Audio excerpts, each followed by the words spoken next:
Sí. ¿Cómo está? Ok, bueno, pues ya este es el último tema de lo que será su primera evaluación.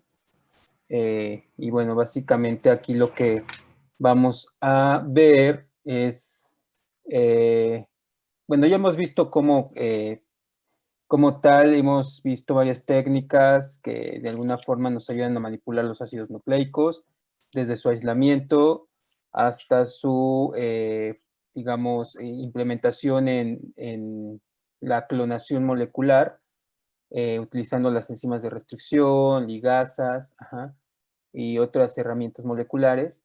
Y también ya hemos visto cómo existen esta gama de vectores de clonación, vectores de expresión, y cómo funciona cada uno de estos vectores, dependiendo qué es lo que queramos hacer, es el vector que vamos a escoger. Perdón. Y también vimos, o ya hemos visto en las clases, todas las estrategias de cómo nosotros podemos introducir este DNA recombinante, finalmente mediante diferentes sistemas, pueden ser en células procariontes, eucariontes, utilizando técnicas o métodos químicos, haciendo células competentes, y también el uso de diferentes reactivos que nos ayudan a generar mezclas entre los vectores y estos reactivos para poder introducir estos plásmidos en las células, ¿no? Pero finalmente, bueno, hemos comprendido también cómo podríamos de alguna forma identificar la colonia o la célula que pues como tal adquirió ese DNA o ese vector que nosotros decidimos introducir a ese sistema celular. Y bueno, y específicamente pues sabemos que esa clona va a albergar esa secuencia que nosotros estamos introduciéndola. Entonces, ¿ustedes cómo creen que podemos, a partir de todas esas clonas que tenemos crecidas en una placa, por ejemplo, podemos seleccionar aquella que tiene la secuencia de interés que nosotros finalmente le metimos a ese organismo? ¿Qué se les ocurre?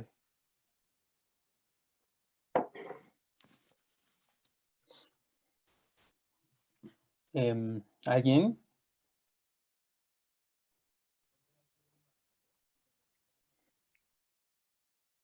¿Un marcador? ¿Cómo qué tipo de marcador?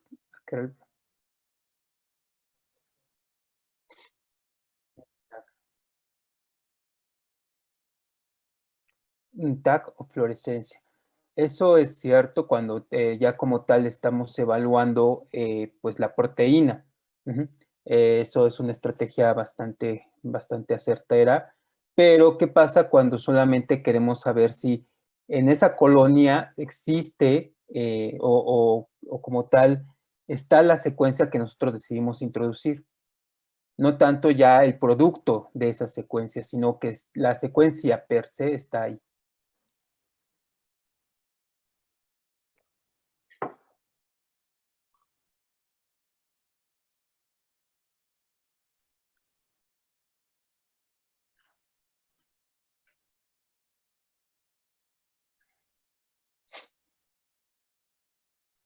Sí va por ahí, porque vamos a ver al final unos métodos que nos ayudan a identificar eso, pero recuerden, quizás yo no pregunté correctamente, cuando queremos ver la expresión, estoy de acuerdo con lo que tú me estás diciendo, pero si nosotros solamente tenemos secuencias que finalmente decidimos introducir en un vector de clonación, ¿cómo sabemos que esa colonia que está en esa placa fue la correcta o la que alberga la secuencia que nosotros estamos decidiendo clonar? Estudiando esa Podríamos hacer una secuencia. PCR, ¿no? Una PCR sí es una estrategia para finalmente detectar si está esa secuencia. Pero, ¿qué otra forma podríamos hacer? ¿Qué otro método? ¿Qué se les ocurre? Que pues lo hemos visto también. Se podría marcar el gen de, no sé, con alguna, con algún un átomo radiactivo y posteriormente realizar como No sé en qué se base, pero podríamos, pues sí, quizá tomar el peso para saber si sí está ahí el gen o no. Más o menos tienes la idea en el sentido de que vas a utilizar una herramienta que es la radiactividad y si en función de eso, las técnicas que vamos a ver el día de hoy ocupan esa herramienta o ese sistema para poder detectarlo. Pero, ¿y qué es lo que vas a detectar en sí? O sea, tú dices radiactividad, pero ¿de qué? Profesor, ¿se puede utilizar ¿cómo se llama? Un agente de selección como un marcador de ausotrofía? Sí, de hecho, eso es lo primero que vamos como tal a implementar en estas herramientas. Pues recuerden que finalmente, cuando ustedes, no sé, una secuencia X van a restringirla con, por ejemplo, la enzima EcoR1, finalmente esta es la secuencia que ustedes quieren obtener, pues finalmente digamos que en esta región de esta secuencia de DNA hay muchos sitios para EcoR1 y nos genera diferentes fragmentos, incluyendo aquella que lleve esa secuencia que a ustedes les interesa, ¿no? Entonces, después de aquí, pues ya sabemos qué hacer, pues obviamente lo van a meter a diferentes plásmidos, donde una de estas va, en teoría, a llevar el gen que ustedes quieren, ¿no? Entonces, a partir de ahí, pues finalmente ocupan estos plásmidos para transformar bacterias y pues van a crecer en las colonias. Ajá. Y la pregunta nuevamente existe aquí. ¿Cómo saben cuál de estas colonias es la que lleva pues este vector, que lleva en sí la secuencia de interés? Como lo dijo su compañero, pues podemos finalmente utilizar un medio de selección que nos ayude a de alguna forma identificar la colonia que lleva esa secuencia, ¿no? Y entonces vamos a tener dos grandes digamos, vertientes de toda esta metodología. Una es una directa selección de un gen clonado, en donde la clonación es diseñada de tal forma que la mayoría de las colonias transformadas son clonas positivas en el sistema de selección que se haya escogido. Y por otro lado, vamos a tener la identificación de un gen o una secuencia a partir de una biblioteca o una librería, que consiste en la clonación de la mayoría de los genes, de las secuencias de una célula, seguida por el análisis de clonas individuales para identificar la clona que está albergando o lleva la secuencia de interés. Entonces, en el primer caso de la selección directa, pues vamos a hablar básicamente de lo que hemos visto, ¿no? En donde básicamente ustedes pueden, en este caso, utilizar un gen de resistencia que finalmente ese gen de resistencia le permita o le confiera la propiedad a esta colonia de finalmente crecer cuando está en un medio de selección. Y finalmente, pues tener la colona correcta y demás.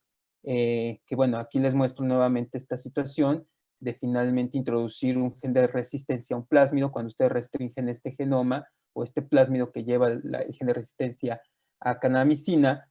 Y bueno, después eso deciden finalmente ligar todos estos fragmentos en diferentes plásmidos y ustedes para seleccionar aquella colonia que pues lleva el gen de la canamicina, pues ocupan una placa que lleva como tal canamicina y obviamente solo va a crecer la colonia que está o lleva esa secuencia, ¿sí? No siendo así con los otros plásmidos que aunque llevan o se insertaron como tal el fragmento que ustedes estaban aquí utilizando, finalmente sin esta selección, pues obviamente no va a crecer estas colonias que fueron, o estas bacterias que fueron transformadas con estos plásmidos. Solamente aquella que lleva la secuencia de canamicina, pues básicamente es la que va a estar creciendo. Y así ustedes también pueden hacerlo, ya con los plásmidos que tienen estos genes de selección, finalmente saben que la colonia que está creciendo en su placa, pues básicamente va a llevar la secuencia de interés porque pues finalmente van a estar creciendo bajo ese sistema de selección. Por eso nos hablamos de una selección directa. Este sistema nos permite finalmente identificar aquellas colonias que están llevando el DNA recombinante. ¿Sí, chicos? Sin embargo, otro ejemplo, pues es lo que mencionaban, lo de ausotrofía, en donde finalmente, pues ya hemos visto todos estos ejemplos, en donde en este caso requerimos de un sistema que emplee mutantes, es decir, microorganismos que pues no puedan metabolizar ciertas moléculas y que finalmente el gen de selección que ustedes están utilizando pues, y lo meten en un plásmido, finalmente, pues va a ser el sistema que les permita con ello saber que la colonia que está aquí, que crezca en un medio carente de este aminoácido, pues les permita pues saber que esta colonia lleva como tal la secuencia de interés. Entonces, recuerden que es una selección por el uso de mutantes y el rescate empleando pues un marcador de selección, con este caso sería esta secuencia del metabolismo de triptofano. Y pues recuerden que estos son sistemas ausotróficos, que las limitaciones que tenemos es que pues debemos de tener una gran cantidad de mutantes que finalmente nos ayuden a utilizar este tipo de sistema en el medio de selección. Y bueno, finalmente con esto ustedes pueden tener esa selección directa de la colonia que ustedes están como tal identificando o saben que lleva la secuencia de interés. Pero bueno, eso es con respecto a la selección directa. Cuando hablamos de genotecas o librerías, estamos hablando de estas librerías de DNA que finalmente van a llevar fragmentos del DNA genómico. Cuando ustedes aíslan este DNA genómico por las herramientas o estrategias que hemos visto, y finalmente esto lo restringen o lo cortan con enzimas de restricción, pues nos van a generar una gran cantidad de fragmentos, los cuales, pues obviamente, pueden clonar en vectores de clonación, por ejemplo, y que finalmente, pues estos vectores van a seguir siendo restringidos con las mismas enzimas que ustedes ocuparon acá, para que por ligasas puedan unir las secuencias del DNA genómico a estos plásmidos. Obviamente cada uno de estos plásmidos va a llevar una secuencia diferente de todo este genoma o DNA genómico, y finalmente pues esto lo ocupan para transformar, por ejemplo, un sistema bacteriano. A ver, Emiliano, ¿recuerdas cómo podríamos o qué sistema podríamos utilizar para transformar y poder introducir este DNA a las bacterias? Pues sí, podría ser por medio de una lisis alcalina. ¿Lisis alcalina? No, aquí lo que queremos hacer es meter el plásmido, no sacarlo, todavía ni siquiera lo introducimos. No, pues podría ser con cloruro de calcio. ¿Y cómo funciona eso? Bueno, consiste en que primero la membrana de la bacteria tiene una carga negativa, al igual que el DNA, entonces se repelen entre sí. El cloruro de calcio se une a la membrana, digamos, reduciendo, bueno, neutralizando más bien esa carga. ¿Una qué, perdón? Neutralizando. Ok, ¿y después? Neutralizando la carga. Y a la vez el choque térmico, bueno, también va a permitir que se ancle el DNA a la membrana. A la vez el choque térmico va a permitir que estos poros que existen en la membrana, precisamente para que entren, bueno, para poder hacer selección de las moléculas que pueden entrar o que puede ocupar la bacteria, se abran, y entonces el DNA que va a estar anclado también se va como recubrir de los iones de calcio para que pueda atravesar la membrana. Ahí utilizas otro sistema finalmente para generar los poros, ¿no? ¿Qué es lo que usábamos? Porque, o sea, no es por el fosfato de calcio, ¿sí? No, por el choque de calor, ¿no? Ah, ok, exacto. El choque de calor está bien, sí. Eso va a generar ese choque térmico que cambie pues, la permeabilidad de membrana, y con ello finalmente se generan estas regiones de inestabilidad de la membrana, y pues finalmente los complejos de calcio con el plásmido puedan introducirse en la bacteria. Ok. Entonces, con esos sistemas que nos explicó Emiliano, pues sí podríamos introducir estos plásmidos a estas bacterias. Y finalmente, pues ya al tener estas bacterias, lo que podemos hacer ahora, pues es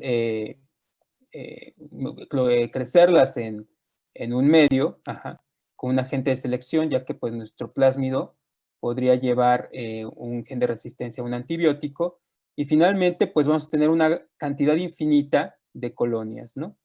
Que cada una de estas colonias va a llevar como tal una secuencia de este DNA genómico, ¿sí, chicos?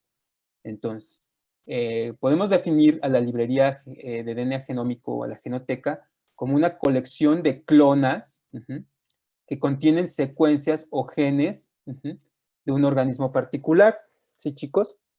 Estas genotecas se preparan a partir de DNA total, de DNA genómico. Como les mencioné, este DNA genómico se va a restringir parcialmente con enzimas de restricción, y estos fragmentos se introducen en estos vectores de clonación, como pueden ser vectores similares o que tienen fundamento del fago lambda, o los cósmidos, o los cromosomas artificiales. ¿Recuerdan lo que vimos la clase pasada de los cromosomas artificiales que les comenté? Que finalmente estos cromosomas artificiales tienen la capacidad de introducir una gran cantidad de DNA, como en este tipo, pues vamos a generar fragmentos de un gran tamaño de DNA genómico, y con ello, pues finalmente, pues tener almacenada esta información en estos cromosomas artificiales de levadura, por ejemplo. ¿Sí, chicos? Sin embargo, es muy simple esto cuando hablamos de sistemas unicelulares, de sistemas que no son tan complejos.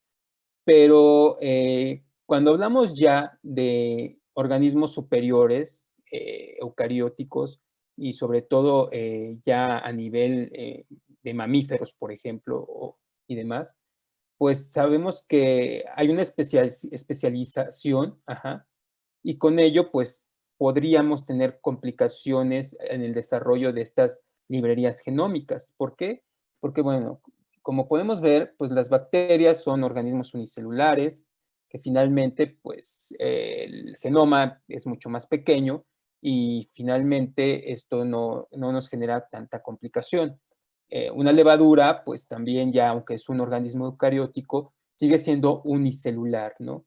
Unicelular, en el cual pues va a tener diferentes mecanismos de regulación que permita finalmente la expresión de su genoma. Sin embargo, ya como les menciono, en un organismo superior, como puede ser pues los humanos, y si nos vamos mucho más específicamente a tener un tejido, por ejemplo, la placenta humana, pues ustedes saben que todos los tejidos, incluyendo la placenta y otros tejidos humanos, van a estar constituidos por una gran cantidad de células, de muchos tipos celulares. En este tejido nosotros podemos encontrar muchos tipos celulares que finalmente cada uno de ellos va a tener una regulación o una expresión de sus genes de manera diferencial. Es decir, no todos los genes se van a estar expresando al mismo tiempo, ¿sí, chicos? Entonces, eso hace complicado el poder tener librerías o genotecas de organismos superiores, porque finalmente la expresión de sus genes va a ser diferencial, es decir, cada tipo celular va a expresar sus genes de acuerdo a las necesidades que tenga. Entonces, básicamente, aquí les muestro otro ejemplo, que la regulación de la expresión de genes es diferente en eucariotes superiores. Por ejemplo, la célula tipo A, aquí vemos que en color rojo se están expresando ciertos genes para generar pues las proteínas, mientras que los genes en color morado pues están, digamos, silenciados, es decir, no requieren su expresión, porque finalmente en este tipo celular solamente se requiere la expresión de estos genes en color rojo. Cuando vemos la célula tipo B, aunque tiene la misma constitución de genes, digámoslo así, solamente acá los genes en color verde son los que van a estar expresándose, porque este tipo celular requiere la expresión de estos genes en color verde, y los otros van a estar, digamos, silenciados. Entonces, con esta especialización, pues hace complejo que nosotros de alguna forma podamos generar las genotecas, porque porque finalmente lo que nos interesaría sería tener las genotecas de los genes que están expresándose bajo ciertas condiciones, dependiendo del tipo celular A o el tipo celular B. Entonces, algo sobre la regulación o de la expresión de genes en un eucariote o en eucariotes es que no todos los genes se expresan al mismo tiempo, ¿sí, chicos? Y la expresión es dependiendo del tipo celular, como ya lo hemos dicho, por lo cual el ADN genómico o total no es recomendado para hacer bibliotecas de organismos superiores, ¿sí? ¿Por qué? Por esta especialización, porque los genes no se van a estar expresando, digamos, todos, en los tipos celulares, sino que dependiendo el tipo celular va a ser la expresión de ciertos genes y por lo tanto necesitaríamos otro sistema para poder hacer estas genotecas. ¿Sí, chicos? ¿Hasta aquí les queda claro esto? Sí.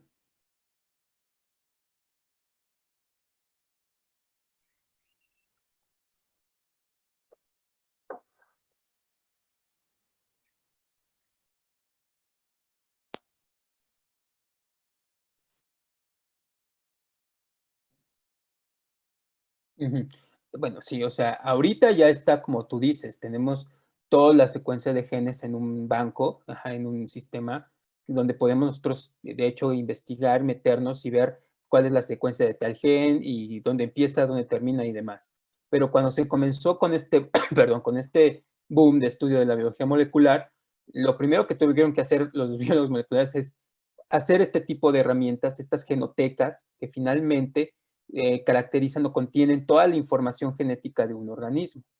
Obviamente empezaron con organismos mucho menos complejos, hablando de microorganismos unicelulares, por ejemplo, en donde pues la regulación de la expresión es un poco, digamos, no tan compleja que como puede ocurrir en organismos superiores. Y es debido a esta complejidad de que los genes no se están expresando completamente todos en el mismo sistema celular, sino que dependiendo la función de ese sistema celular van a ser los genes que se van a estar prendiendo o expresando y obviamente van a estar apagando otro tipo de genes. Entonces, lo que primero que hizo fue los biólogos moleculares es hacer todo este atalacha de estar como tal cortando secuencias, clonándolas y almacenándolas en estas genotecas para tener almacenada esa información. Después, obviamente, el desarrollo de la secuenciación y todo esto, pues permitió de alguna forma avanzar con la identificación de estas secuencias. ¿Sí, chicos? Sí, Eric.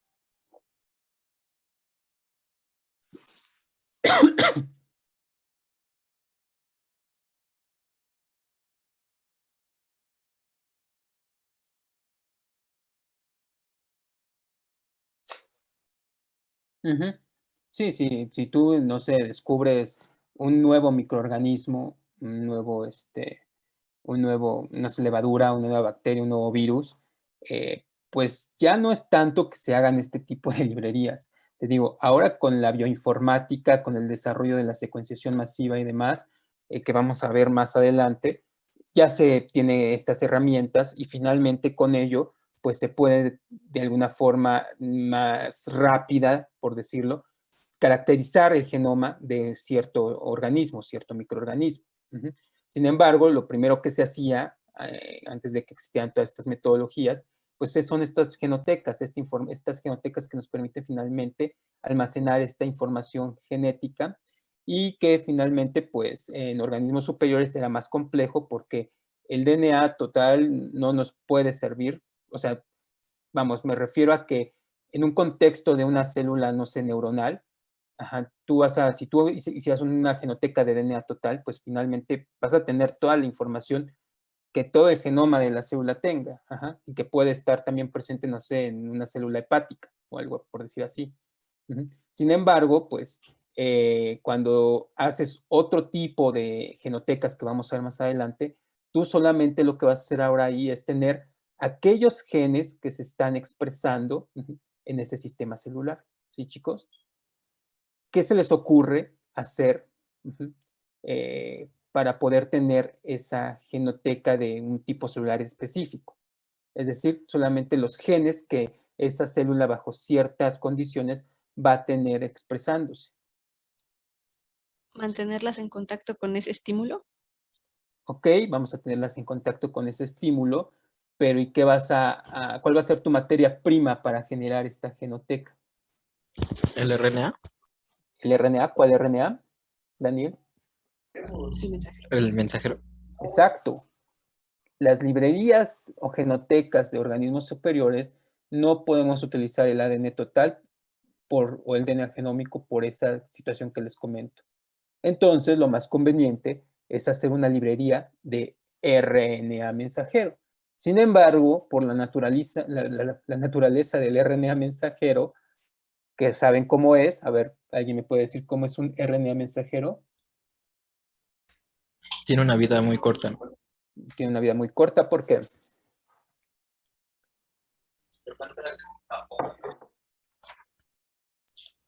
Pues su molécula es más inestable, ¿no? Al ser de una sola cadena. Ok, ese es un factor fundamental. Es una molécula de una sola cadena. Por lo tanto, su estabilidad es mucho menor. ¿Por qué? Porque obviamente va a estar expuesto a diferentes RNAsas, a diferentes agentes que podrían degradarla rápidamente por ser una molécula de solamente una hebra, a diferencia del DNA. Exacto. Entonces, otra característica es que pues, nosotros no podemos meter RNA de una sola cadena a un plásmido. Entonces, ¿qué se les ocurre hacer?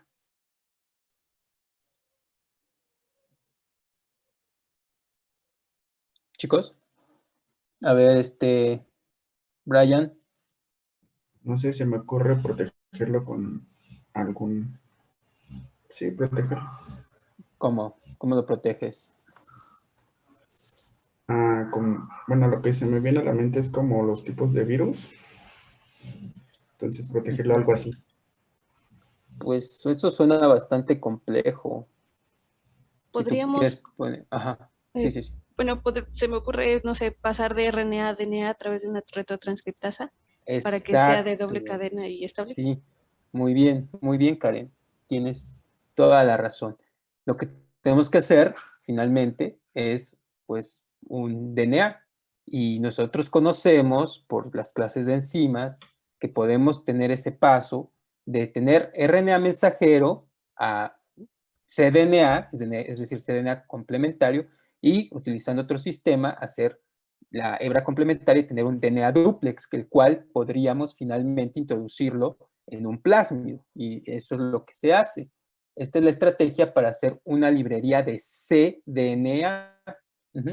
Entonces, obviamente, lo que primero que tenemos que hacer es obtener el RNA de una célula bajo cierto estímulo, bajo ciertas condiciones, que nos interese y saber con estas condiciones, pues qué genes se van a estar expresando, ¿sí? Entonces, nosotros tenemos acá, pues, nuestra molécula de RNA que vamos a aislar. Ahorita no nos vamos a meter en esto porque hay una clase de aislamiento de RNA. Sin embargo, pues, una de las, es similar al aislamiento de DNA total, tiene algunas características particulares, pero es lo mismo. Tenemos que usar un buffer de lisis, en el cual vamos a después separar todos los componentes de esa mezcla que tiene esa suspensión entre proteínas, lípidos y obviamente pues DNA ahora, y pues tenemos que hacer otro tratamiento y quedarnos solamente con el RNA. Después pues usando alcoholes y solventes orgánicos podemos separar todo eso. Sin embargo, pues ustedes van a tener todo el RNA de una célula cuando hagan ese proceso. ¿Qué se les ocurre hacer para poder solamente quedarnos con los RNAs mensajeros?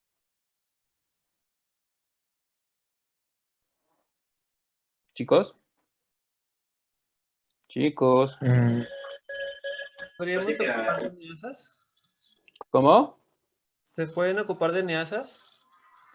De neasas. Sí, durante el aislamiento de RNA es una parte clave para poder aislarlo, pero y vas a aislar todos los RNAs. ¿Qué tipos de RNAs tenemos en la célula, chicos? El ribosomal, el El mensajero, ribosomal, el mensajero, el de transferencia. el de transferencia, ¿qué más? ¿Todos son los que conocen? Sí. Bueno, pues, existen otros como los microRNAs y todos estos pequeños RNAs no codificantes, pero que bueno, finalmente ahorita nos vamos a meter con esos, quizás lo vamos a ver cuando veamos aislamiento de RNA, pero entonces finalmente ustedes tienen una mezcla de RNAs y solamente quieren los RNAs mensajeros. ¿Cómo los vamos a separar? ¿Qué se les ocurre? ¿Qué característica tienen los RNAs mensajeros? ¿Polía? Muy bien, Daniel, sí. Por afinidad por la polía. Los mensajeros van a tener, todos los mensajeros van a tener esa característica de poseer en su extremo 3' una cola de polías. Y entonces, como dijo Daniel, por afinidad vamos a poder separarlas. ¿Y cómo hacemos eso, Daniel? ¿Qué le pegarías?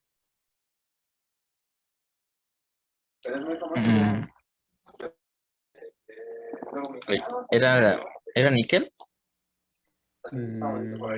¿Qué es afín a la...?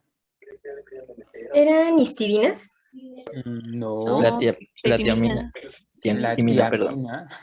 Sí, pues timina. su base complementaria, ¿no? Entonces, como veremos en su momento, hay sistemas que usan estas resinas con ahora colas de oligo de té, y entonces finalmente por afinidad la adenina se une a la timina, y finalmente con eso ustedes pueden quedarse con esos mensajeros y sacar todo lo demás que no les interesa. Pero bueno, eso es un sistema. Finalmente, ya cuando separan sus RNAs mensajeros, también por esa propiedad de tener solo adeninas, ustedes pueden utilizar primers que tengan oligo de Ts y con ello, pues finalmente, dar su primer ronda de síntesis. En estos primers que tienen oligo de T, se va a asociar básicamente a la cola de polía y aquí es donde van a ocupar la transcriptasa reversa, que finalmente va a reconocer esto y va a llevar a cabo su secuencia de síntesis. Entonces, lo que va a pasar es que van a tener ahora un híbrido RNA-DNA que no les sirve. Entonces, lo que van a hacer es que, pues, eliminar el DNA, digo, el RNA, perdón, ¿y cómo lo van a hacer? De acuerdo a sus clases de enzimas. Con la RNA. Exacto, van a ocupar una RNasa especial que se llama RNasa H, la cual pues genera degradación, pero en algunas ocasiones esta enzima puede generar estos pequeños duplex RNA-DNA, los cuales nos van a servir mucho como una especie de primers. Entonces, ya tenemos aquí digamos, cDNA con pseudohíbridos de RNA o pequeños fragmentos de RNA que nos van a servir como primers. Entonces, tenemos una hebra de cDNA que tenemos que hacer ahora. Chicos, complementarla. Entonces, vamos a hacer ahora una PCR convencional y aquí vamos a utilizar pues la DNA polimerasa 1, la cual va a utilizar estos primers o estos híbridos para comenzar a sintetizar y pues como tiene también esa actividad de corte, pues va a comenzar a eliminar todos estos fragmentos de RNA, pero nos va a generar finalmente nuestro duplex de DNA, el cual, pues básicamente ya es la herramienta que nosotros podemos obtener o que podemos trabajar.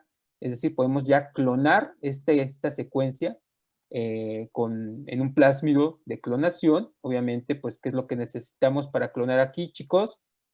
En los extremos, ¿qué vamos a hacer? Vamos a colocar. ¿Cómo clonamos, chicos? ¿Cuáles son los pasos para clonar? De acuerdo a lo que hemos visto.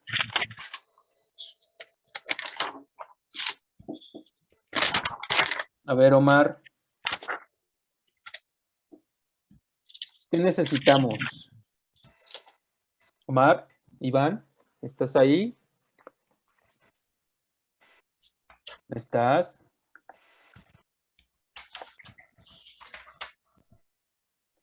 Karen. Sí. Oscar, ajá. Pues si es para clonación, sería utilizar tener el sitio de multiclonación. Ok, y entonces, ¿qué vas a hacer con ese sitio de multiclonación? Lo vamos a insertar en el plásmido para que sea reconocido por las diversas enzimas por diversas enzimas. A ver, pero ¿cómo ocurre eso? Es que ustedes como que no sé si no ¿No les quedó claro? Recuerden, o sea, no es que lo echan así y ahora porque tienen la secuencia lo van a reconocer. ¿Ustedes cómo funcionan los sitios de restricción? ¿Necesitarían un origen de replicación? Eso es lo que necesita el vector. El vector tiene un origen de replicación, tiene un agente de selección, tiene un sitio multiclonación donde van a estar los sitios de restricción. Pero ¿cómo meten esta cosa, el DNA duplex, a este DNA circular? Pues usaríamos con enzimas de restricción. Exacto, vamos a usarlas, vamos a restringir nuestras secuencias con enzimas de restricción y obviamente el plásmido también tenemos que restringirlo. Y finalmente con una ligasa vamos a generar nuestro plásmido ya recombinante que lleva la secuencia de cDNA, que es un dúplex, pero recuerden que esta secuencia es finalmente un RNA mensajero o un cDNA, ¿sí, chicos?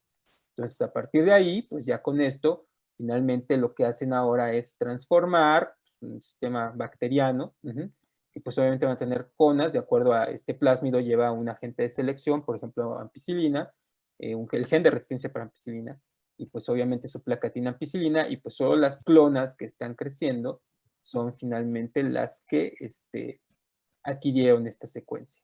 ¿Sí, chicos? Ahora, pues ustedes están haciendo una librería de cDNA de pues un montón de mensajeros, es decir, van a tener un montón de plásmidos y todos estos plásmidos pues los van a tener, cada una de estas colonias pues quizás va a llevar uno de esos plásmidos. Y aquí viene la pregunta fundamental de esto. ¿Cómo saben qué colonia va a llevar el mensajero que a ustedes les interesa? O Lo íbamos a marcar con un gen de resistencia, ¿no? Sí, pero todos tienen gen de resistencia.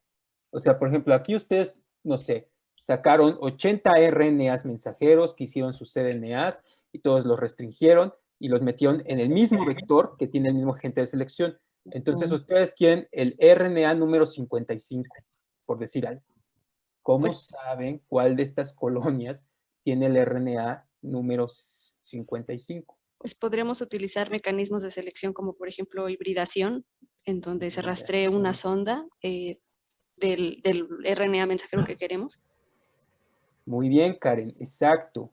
Ese es el sistema que nosotros vamos a utilizar. ¿Qué es la hibridación, chicos? ¿Recuerdan qué es la hibridación? No. A ver, Diego. Cuando hablamos de hibridación, ¿qué es eso? Diego. Es que sí entiendo el concepto, pero no me acuerdo cómo lo aplicábamos aquí en lo que estamos viendo. ¿Qué es el? Bueno, dime el concepto de hibridación. Bueno, pues es unir cosas diferentes que funcionen de la misma forma.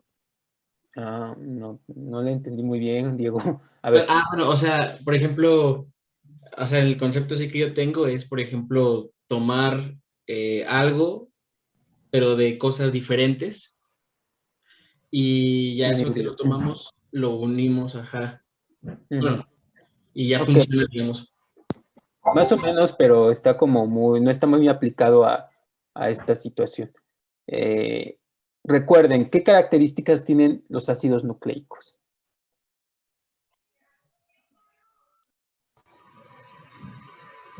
¿Qué características tienen los ácidos nucleicos, Pablo? Pablo.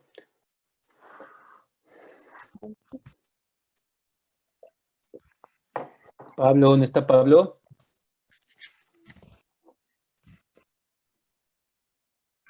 Pablo. Es una molécula de doble cadena. Es una molécula de doble cadena. ¿Qué más? Es complementaria. Es complementaria. La complementariedad va en función ¿a qué?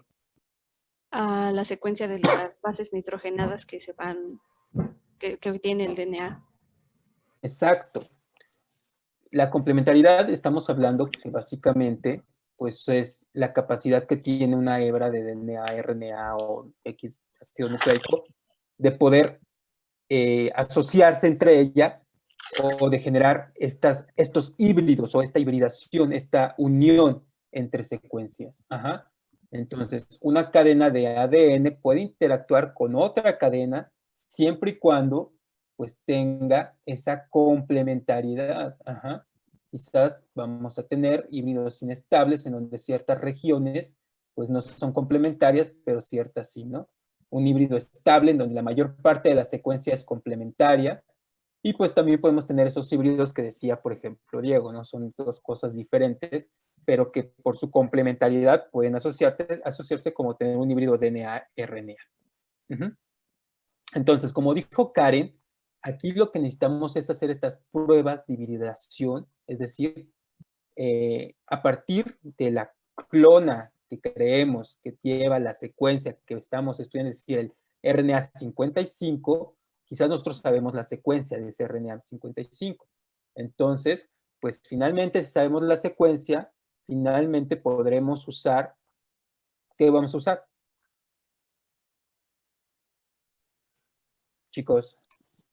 Para la hibridación, profesor, cambios de temperatura. Sí, pero a ver, vámonos por partes, ¿Qué requerimos? La secuencia. Ok, la secuencia. Y si tenemos esa secuencia, ¿qué requerimos para que se pueda hibridar? Tener otra secuencia que sea complementaria. Exacto, la secuencia complementaria de la secuencia que nosotros queremos hibridar. ¿Sí, chicos? Y entonces es como se generan estas pruebas de hibridación en placa o colonia, a partir de estos sistemas, ¿sí, chicos? ¿En qué consiste esto? Pues obviamente va a ser muy similar a lo que estamos tratando cuando estamos aislando DNA, pero lo único diferente es que lo vamos a hacer pues en una membrana. Entonces tenemos esta membrana de nitrocelulosa o nylon, en donde lo que se va a hacer es finalmente colocar sobre la placa donde están las colonias, para llevarnos un poco de esas colonias bacterianas. Finalmente, pues es bacteria. Entonces, ¿qué nos interesa de esas colonias? Chicos. Su material genético. Su material genético. Entonces, ¿qué vamos a hacer en esta placa o en esta membrana? Análisis. Exacto.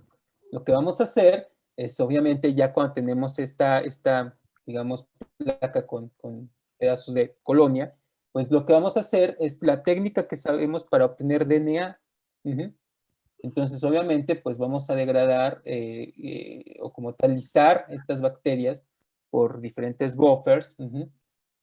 Podemos hacer una lisis por una lisis alcalina, y finalmente por tratamiento de proteasas eliminar todos los elementos que se encuentran ahí, y con ello pues quedarnos solamente con el DNA de esas bacterias, incluyendo pues donde están nuestros plásmidos. ¿Sí, chicos? Para la extracción de DNA en este paso, ¿sería igual o difiere en algún paso con lo que ya habíamos visto? Obviamente no vas a centrifugar aquí solamente lo que haces es poner en contacto estos solventes o estos reactivos, para poder eliminar todos los componentes celulares y finalmente te quedes con esta membrana que va a tener ahora tu DNA.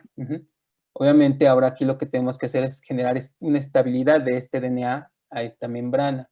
¿Cómo lo hacemos? Lo que hacemos es el siguiente paso. Vamos a irradiar nuestro DNA con luz ultravioleta para que ahora el DNA genere un entrecruzamiento, un cross-linking entre las bases nitrogenadas y obviamente pues nuestra membrana de nitrocelulosa, y con esto se interaccione covalentemente con la membrana. ¿Sí, chicos? Sí, profe.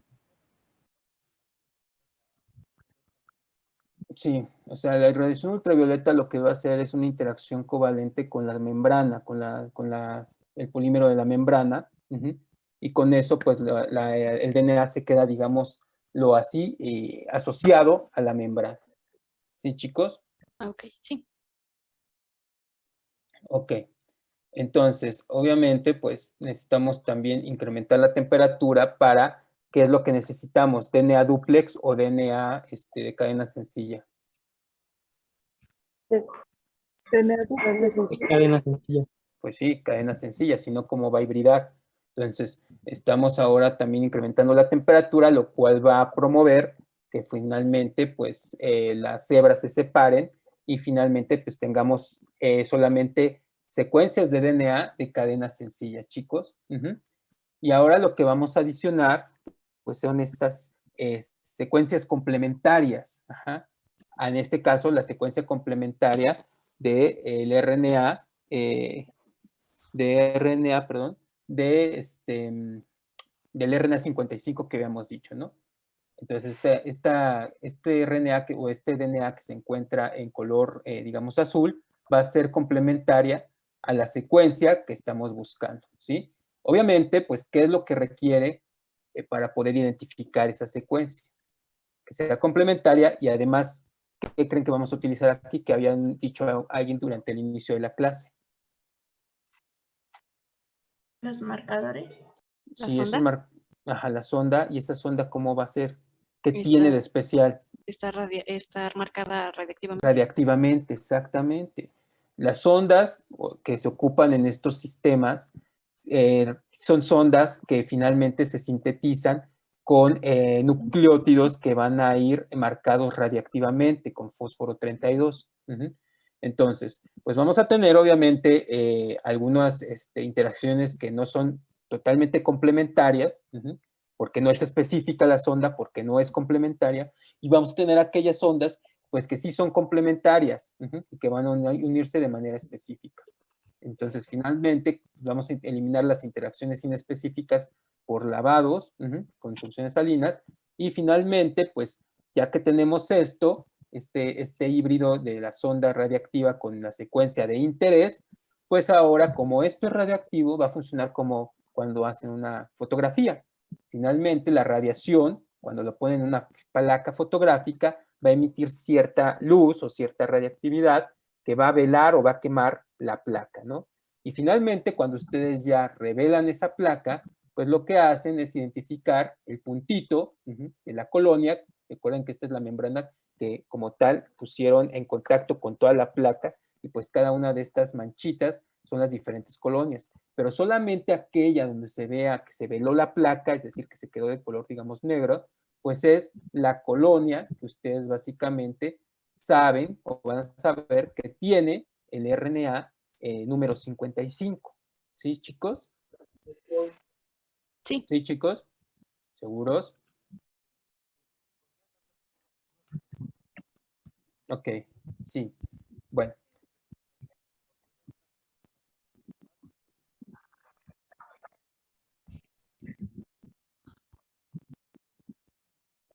Ajá, una membrana.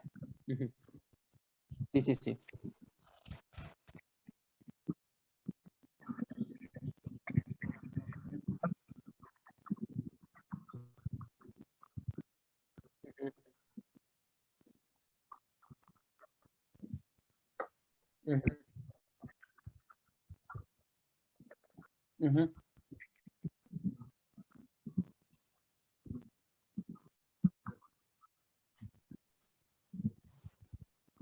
Ajá.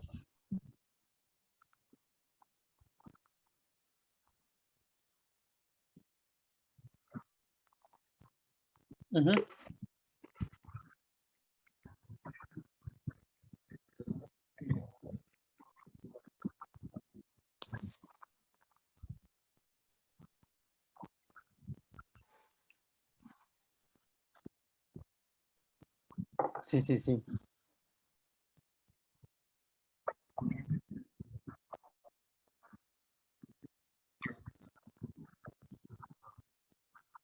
Exacto.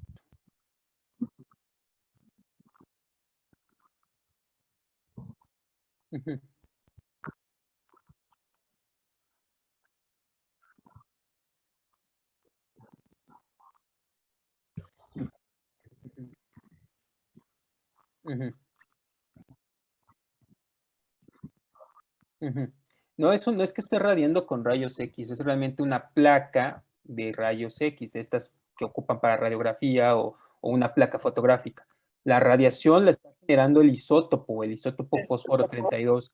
Ese es el que está generando la radiactividad que finalmente, pues, al estar en contacto con la placa y por el calor y toda la energía que esté emitiendo, pues la va a velar, es decir, la va a poner, como ocurren con las fotografías, ustedes lo que hacen es ponerle una solución de revelado cuando le adicionan los diferentes solventes estos que ocupan, y pues con esto ustedes pueden detectar pues una imagen. En este caso, la imagen va a ser este punto negro que está emitiendo la radiactividad de la colonia, que estuvo y su DNA hibridando con la sonda radiactiva.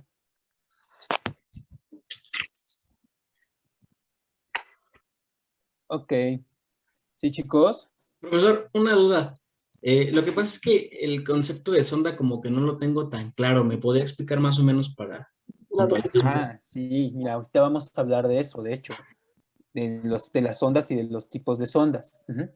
¿Qué es una sonda? Una sonda en biología molecular, vamos a decir que es una secuencia que va a tener la capacidad de hibridar con una secuencia problema, siempre y cuando sea complementaria. ¿Sí, chicos? Ese va a ser nuestro concepto. Y que esta sonda debe de tener ciertas características o cierto marcaje o ciertos métodos para poder detectarse, como pueden ser el uso de sondas calientes. Las sondas calientes básicamente son sondas radiactivas, que es lo que les digo, aquí los nucleótidos lo que van a llevar son obviamente toda la estructura que ustedes conocen, pero finalmente estos nucleótidos van a tener un isótopo radioactivo, que en este caso es fósforo 32. Y con ello, pues esto es lo que va a permitir que genere esa señal que podemos ver acá, cuando ya esté en contacto con la placa fotográfica o la placa de rayos X. ¿Sí, chicos? Ahora, pues, antes de que ya se comercializara todo esto y demás, pues lo primero que se hicieron es sintetizar en el laboratorio, pues las ondas. Las ondas se empezaron a sintetizar, obviamente pues, utilizando diferentes elementos de lo que ya hemos visto en biología molecular, como es el uso de los hexámeros, que finalmente, pues, estos van a estar como tal hibridando con la secuencia de interés y utilizando enzimas específicas, como es el caso del fragmento Klenow, que finalmente el fragmento Klenow, recuerden que ¿qué tiene de especial el fragmento Klenow? De acuerdo a sus clases de enzimas. Codifica una polimerasa. Sí, pero ¿qué característica tiene esta polimerasa? Aquí no recuerdo. Su examen es el lunes, chicos. Y no se confíen porque ya no va a haber paro, entonces pues sí vamos a tener examen.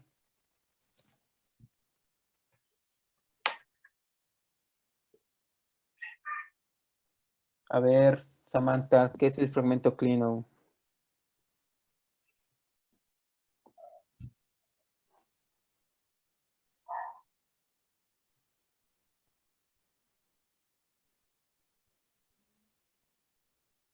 Samantha, ¿dónde está Samantha? Raimundo, ¿dónde están todos? ¿No entraron hoy a la clase o solamente tienen su cámara ahí prendida? Digo, su... Profesor. Pues si se va a hacer se supone que tiene que aguantar calor, tiene que ser la TAC-POL. No. ¿Tiene la capacidad de corregir? Bueno, algo así. Las polimerasas tienen 3 actividades y esta le hace falta una. Sí. ¿Eh? Es la actividad reparadora, ¿no? ¿Y esta cuál es? Le quitan la hexanucleasa de 3 a 5', ¿no? Ajá. Entonces, por esa propiedad, nada más va a tener la actividad de polimerasa, es decir, de sintetizar. Entonces, finalmente, con estos hexámeros que van a hibridar sobre su secuencia, finalmente van a salir los primers y el fragmento Klenow va a estar sintetizando los huecos que no estén asociados a estos hexámeros o a estos primers. Y finalmente, por ejemplo, acá ustedes van a adicionar sus nucleótidos radiactivamente como materia prima y finalmente pues las ondas se van a ir sintetizando ya con la marca radioactiva pero pues cuando llega a esta zona que está generando este híbrido otra vez con el hexámero que sirve como primer, pues la polimerasa no va a cortar esto, simplemente pues se va a soltar y pues acá otra polimerasa va a poder comenzar con la otra fragmento de síntesis hasta generar su sonda radiactiva, ¿sí, chicos? Entonces, antes se hacían estos sistemas, ahora ya no, como tal, ya ustedes pueden mandar a sintetizar sus sondas de manera comercial, solamente requieren, ¿sí? No, por eso que alguien preguntaba algo. De manera comercial ya se pueden mandar a sintetizar, solamente ustedes requieren conocer la secuencia y decirles pues cuánto, qué secuencia es y ellos les mandan ya en un frasquito pues las sondas radiactivamente. Sin embargo, existen otros tipos de sondas que ya no son radiactivas. Recuerden que la radiactividad finalmente pues es una herramienta muy buena, pero tiene la problemática de que pues se requiere de un lugar especializado para poder trabajar este tipo de isótopo, porque pues sí es muy peligroso y pues también el no trabajarlo adecuadamente pues puede desarrollar en nosotros pues cáncer o algún tipo de complicación en nuestra salud. Entonces, pues la implementación de este tipo de sondas radioactivas han ido disminuyendo por la implementación de otras metodologías que nos ayuden a generar estas sondas.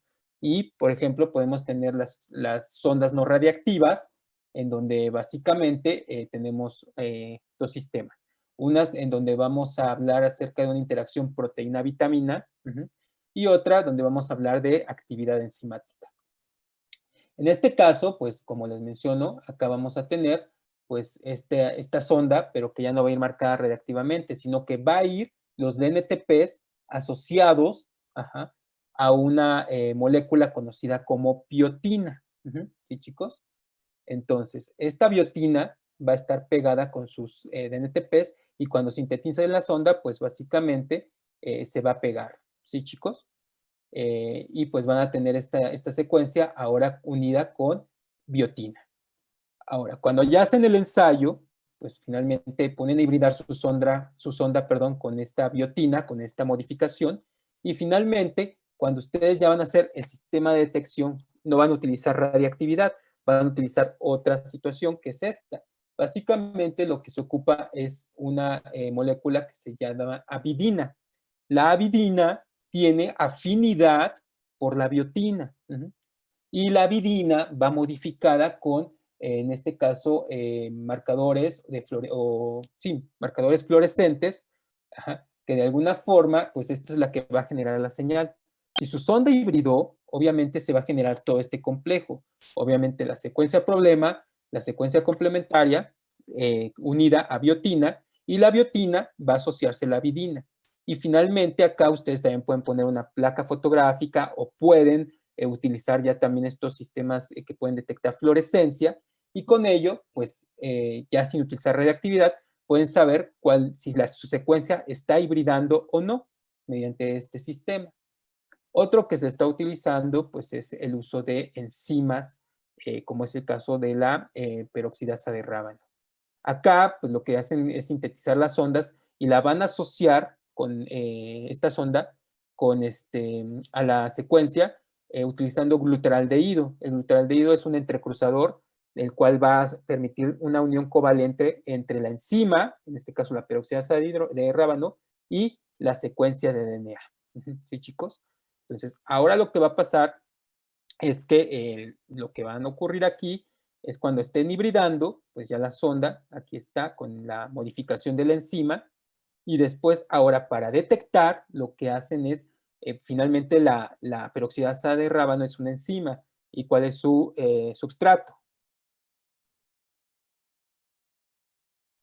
Peróxido. Peróxido, ajá. Ustedes adicionan a su reacción peróxido de hidrógeno y finalmente la enzima lo que va a generar son diferentes moléculas que finalmente van a poder reaccionar cuando adicionan otra cosa a su sistema que se llama luminol. Los productos de la reacción enzimática de la peroxidasa y el luminol van a reaccionar y lo que va a ocurrir ahora es una reacción de quimioluminiscencia, que básicamente es pues luminiscencia, una señal de luz, digámoslo así. Y con ello, pues finalmente ahora esto se lo exponen a una placa fotográfica pues van a generar este manchón, sin necesidad de, adicionar radioactividad. Ahora se están usando muchas sondas, ya no con todos estos sistemas. Les digo, esto es, pues, digamos, cómo han ido evolucionando. Ya se usan sondas, pero ahora ya con los fluorocromos, con estas moléculas que tienen o emiten fluorescencia. Y con eso, pues, ya existen lectores, existen diferentes metodologías que nos pueden, como tal, servir para, utilizando estas sondas con fluorocromos y utilizando estos sistemas que detectan fluorescencia, pues podemos identificar ya la hibridación mediante estas técnicas. ¿Sí, chicos? Pero bueno, recuerden, vamos a tener dos tipos de sondas generalmente, las sondas calientes que ocupan radiactividad y sondas no radiactivas que van en función de interacción de la sonda con algún sistema enzimático o bien sistema de interacción por afinidad entre proteínas y substrato. ¿Sí, chicos? Y aquí, bueno, vemos de manera general pues estas pruebas de hibridación que ya son un poco más, digamos, reales, en donde, bueno, podemos tener estos tres grandes grupos de pruebas de hibridación, en donde vamos a identificar el Southern Blot, Northern Blot y Western Blot.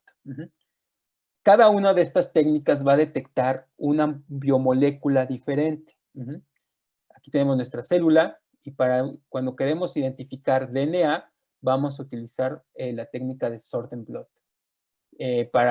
Cuando vamos a identificar RNA, vamos a utilizar la técnica de Northern Blot. Y cuando queremos identificar proteínas, pues básicamente vamos a utilizar la técnica de Western Blot. ¿Sí, chicos?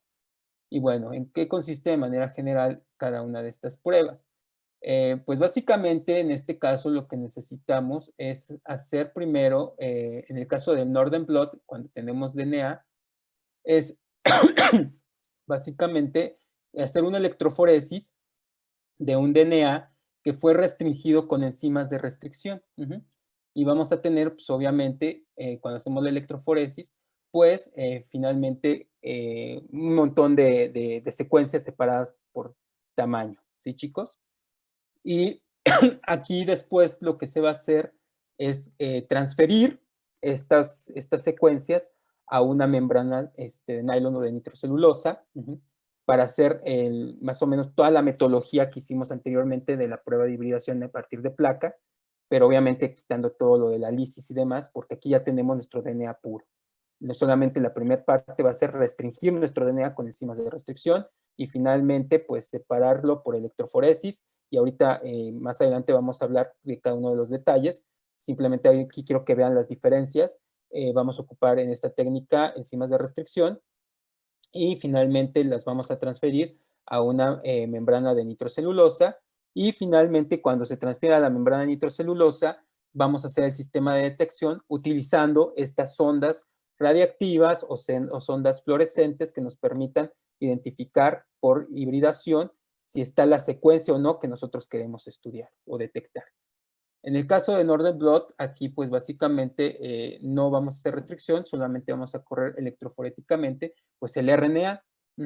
El RNA lo corremos electroforéticamente y nuevamente se va a pasar a la membrana de nitrocelulosa o de nylon y finalmente también una vez que se da ese procesamiento o ese procedimiento, lo que hacemos ahora es utilizar las pruebas de hibridación para detectar pues si está o no presente la secuencia de interés pues en esta membrana.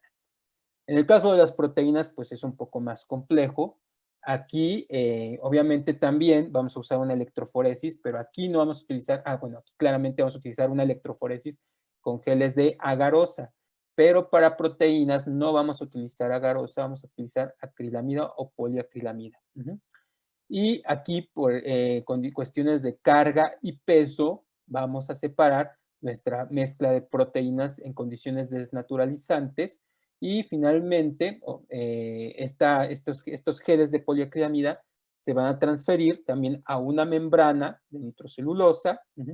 Pero aquí vamos a hablar no tanto de una hibridación, sino más bien de una interacción porque recuerdan qué es lo que ocupamos en la prueba de Western Blot. Anticuerpos. Anticuerpos y proteínas, exactamente. Las proteínas los anticuerpos son proteínas y las proteínas por afinidad interaccionan. En el caso de los anticuerpos, pues si ustedes quieren finalmente detectar en esta mezcla de proteínas si está la proteína que ustedes están buscando, ocupan un anticuerpo específico para esa proteína y obviamente al ser específico va a tener afinidad ese anticuerpo para esta proteína y con ello pues se va a reconocer. ¿Y cómo lo vamos a detectar? Pues si recuerdan cómo lo íbamos a detectar, chicos, ¿qué necesitamos? Tenemos ya la interacción de nuestra proteína X con el anticuerpo que reconoce esa proteína X. Y después ese complejo, ¿cómo lo vamos a reconocer? ¿Con otro anticuerpo? Exacto, otro anticuerpo que va a tener que...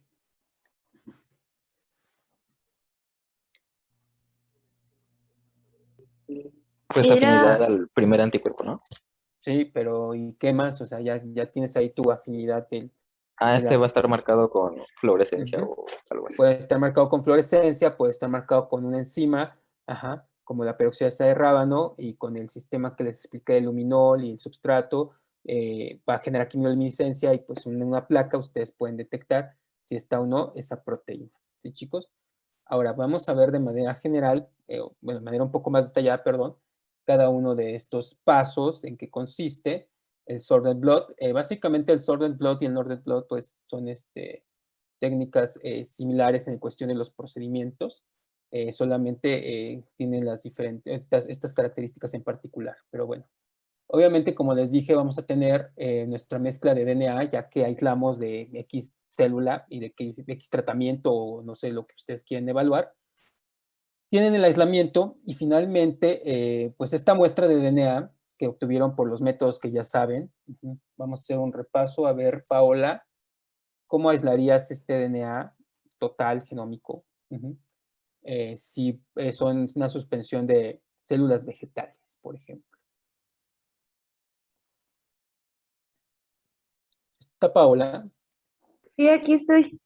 Ok, Paola. ¿Cómo lo vamos a aislar?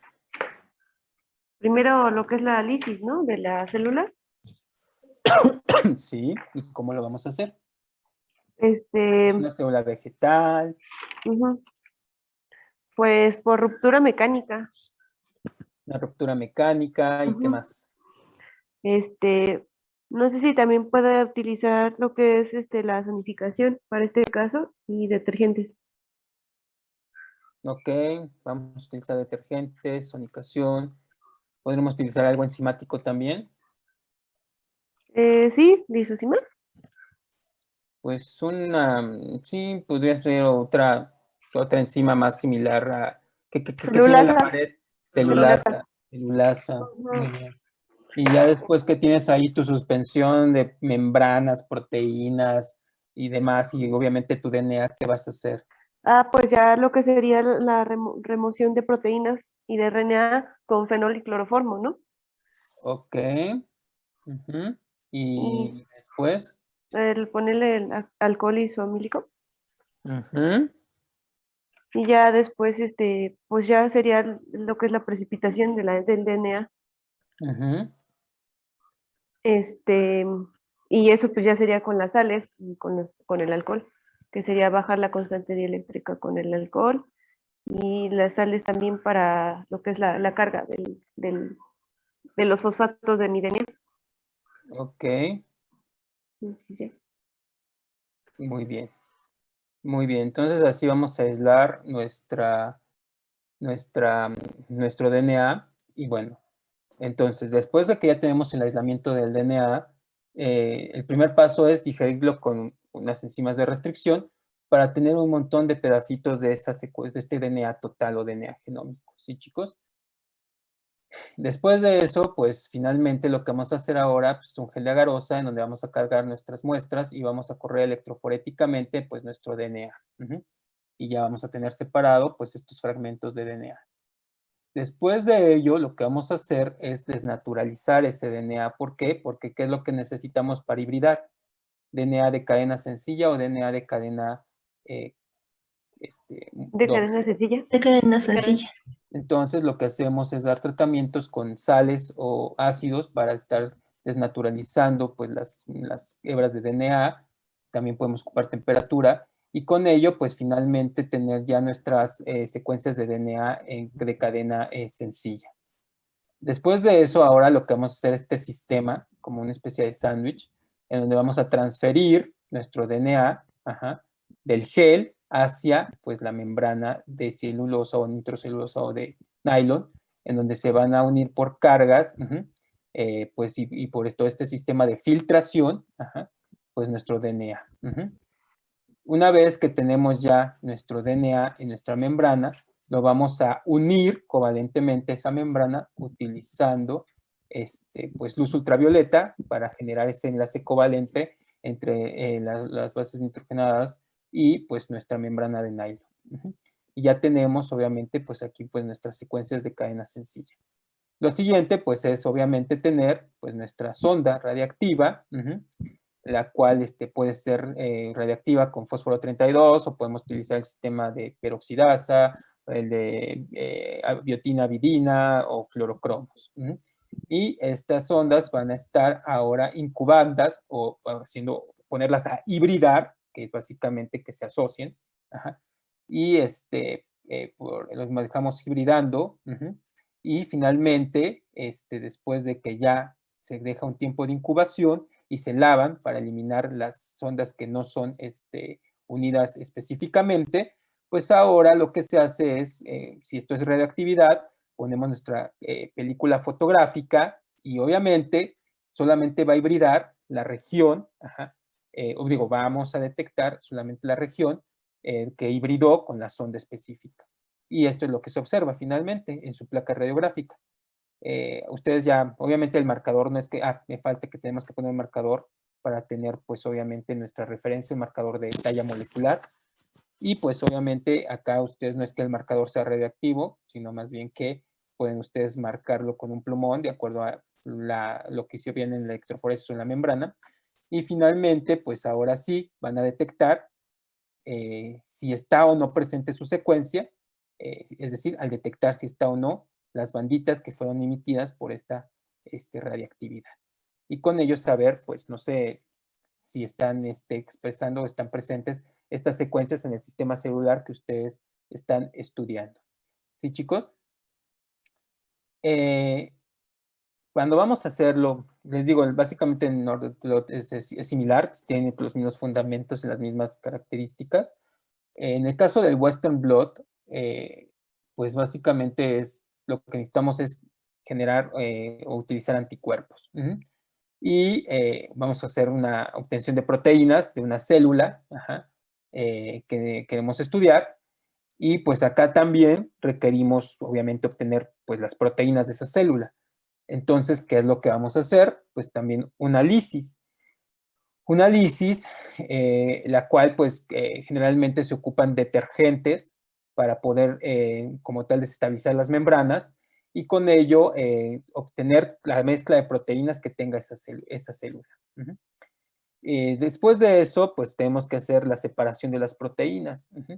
Y esa separación va a ser en condiciones desnaturalizantes. Entonces, ¿por qué requerimos que sean desnaturalizantes? ¿Por qué creen que necesitamos esas condiciones? Para eliminar la forma terciaria de las proteínas y cuaternaria. Exacto. Y finalmente podemos también separar esos complejos y tener solamente de manera individual cada una de las secuencias que estamos estudiando, ¿no? Y entonces, finalmente, la electroforesis va a depender de dos factores de las proteínas. El tamaño y la carga.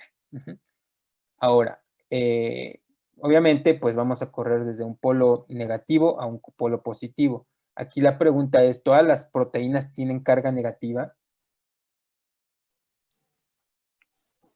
No. Y entonces, ¿qué creen que vamos a hacer para darles cargas negativas?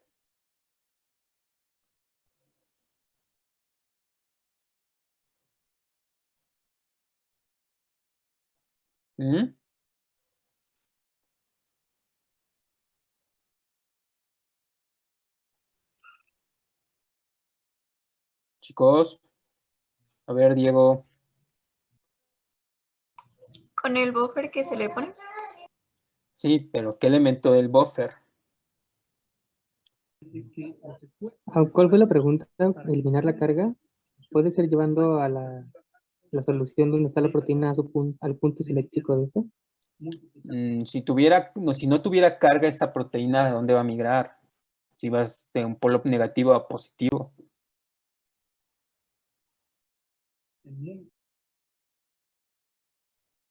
Chicos.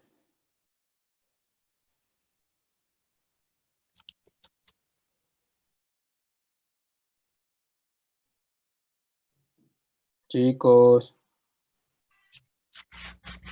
Pues se exponen las cargas negativas de las proteínas, ¿no? ¿Pero cómo? O sea, creo que tienen claro que lo que tienen que hacer es darle carga negativa a todas las proteínas. ¿Cómo creen que podemos hacer eso? Cambiando el pH, ¿no? Agregando un detergente. Un detergente, muy bien, Sandy. El SDS va a propiciarle cargas negativas a las proteínas. Por eso es una electroforesis SDS-PESH. Como aquí viene, SDS-PESH. Entonces, este buffer que ustedes van a utilizar tiene SDS, además de otros reactivos, como es el betamercapto, que ¿qué es lo que hacía el betamercapto etanol? Chicos. Hace enlaces disulfuro.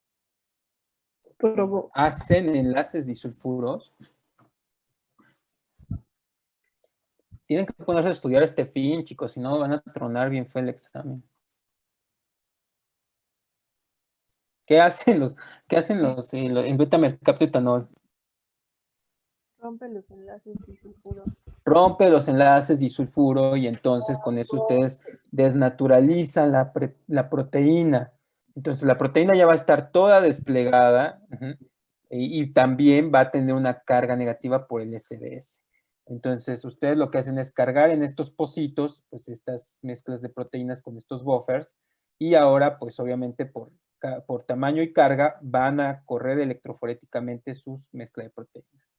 Ahora, una vez que tengan esto, pues en el gel no pueden poner los anticuerpos porque no se van a pegar, porque no se van a unir. Lo que necesitan es transferir este gel, corre electroforéticamente donde están todas sus proteínas, a una membrana de nitrocelulosa. ¿Sí, chicos?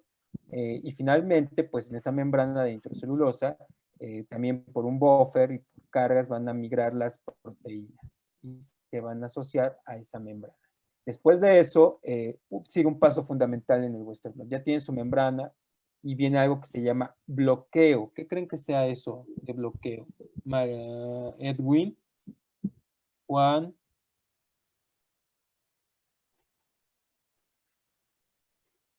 ¿Podría volver a agregársele anticuerpos? No. Raimundo. Sería, por ejemplo, bloquear, digámoslo, esos huecos que podrían quedar en la membrana. Exacto, vamos a bloquear huecos. Cuando ustedes corren electroforéticamente, van a tener bandas por acá de proteínas, pero va a haber regiones en donde no hay proteína. Entonces lo que tienen que hacer es tapar esos huecos donde no hay proteína para evitar interacciones inespecíficas de los anticuerpos a la membrana. Entonces, para eso, ¿qué se les ocurre hacer? ¿Con qué bloquearían?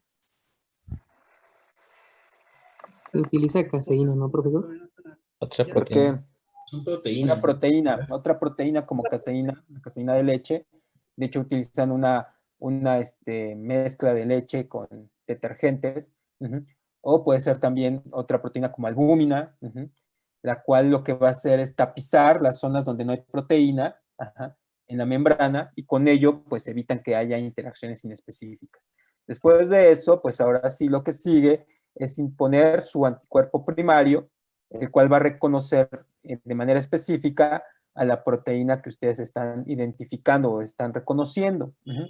Después de eso se hacen lavados con detergentes para poder eliminar las interacciones inespecíficas Y después con ello van a poner el anticuerpo secundario que va a reconocer el anticuerpo primario, que a su vez reconoce al antígeno que ustedes están buscando. El anticuerpo secundario está modificado con una enzima, con un fluorocromo, y con ello pues ya van a poder hacer su sistema de detección. Lavan también para eliminar los anticuerpos secundarios que se unieron de manera inespecífica y solamente se unan los que interaccionan con el anticuerpo primario. Y después de eso viene el sistema de revelar.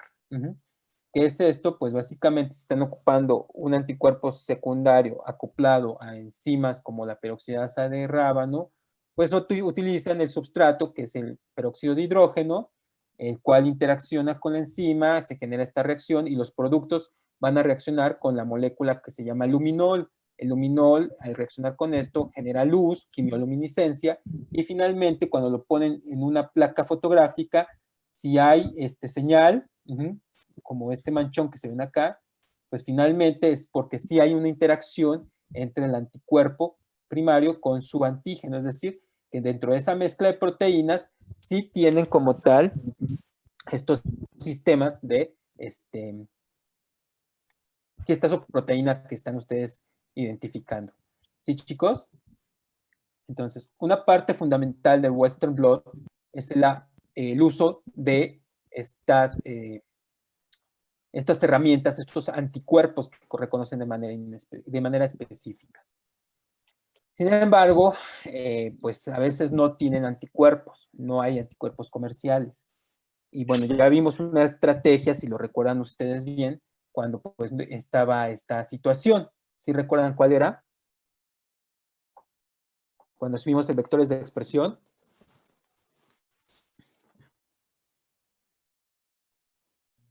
Chicos. Inmunizar a un animal. Bueno, eso es lo que está acá, pero eso es lo que vamos a hablar ahorita. En esa ocasión les dije que había otra forma, utilizando biología molecular, para detectar su proteína si no tenían anticuerpos específicos para ella.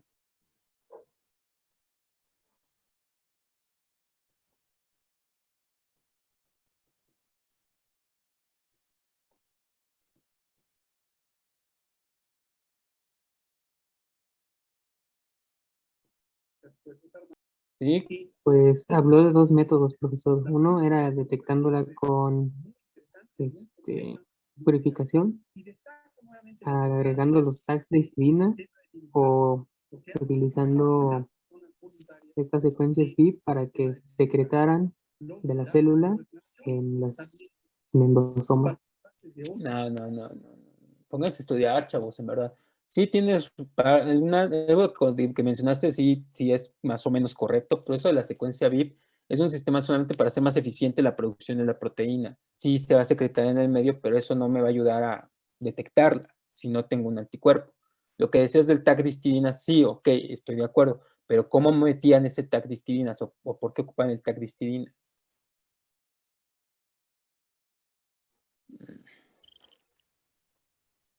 ¿Qué Era onda, para purificar la chicos? proteína ahora sí con níquel.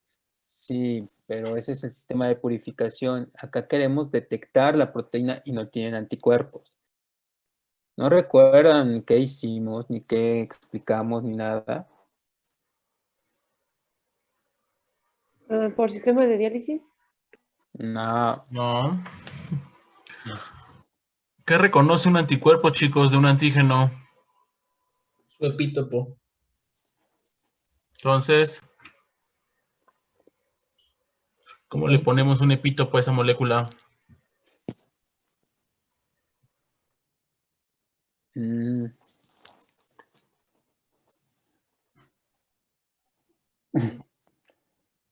¿Qué hacían, chicos?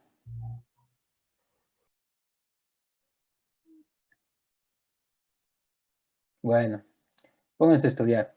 Entonces,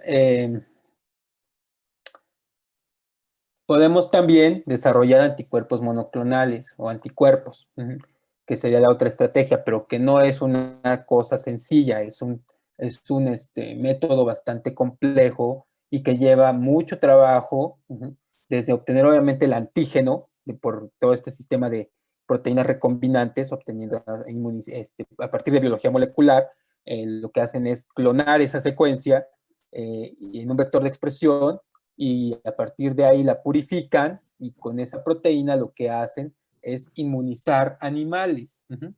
Inmunizar animales que finalmente, al estar inmunizando por cierto determinado tiempo, pues van a generar una respuesta inmunológica básicamente de tipo humoral también, que es la de la producción de anticuerpos.